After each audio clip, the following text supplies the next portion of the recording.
Якаланувлар, тынтувлер ве соргулар Кырым татар мали меркезі ешғал етілген Кырымда инсан ақлары бозулуы ақында эсабат яйынлады. Бұл елінің башындан Кырымда 4 Кырым татар әлі олды.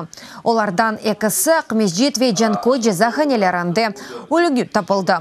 Июнде бір Кырым татар қорантасына ұжым япылған еді. Нетижеде қадын ве 8 яшлы оғылысы әлі олды.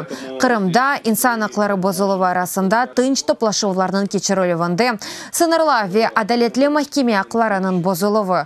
Бұның әлі илхақ етілген Кырымдан 8 махкем қанунсыз суретті Русияның топрақларына этап етілді. Нами было зафиксировано. Бізім қайдаларымызға көре өлгенлерінің умуми сайысы 6, олардан 4 Кырым татар. Бұл 2018 сенесінің ilk ярысында япылған қайдылар. Количество Якаланув ве сорхулар сайысы энчох майыс ве ноябрь. Қайдет мелеке тынтув якаланув яда сорху кечірілмеген бір ай біле олмады.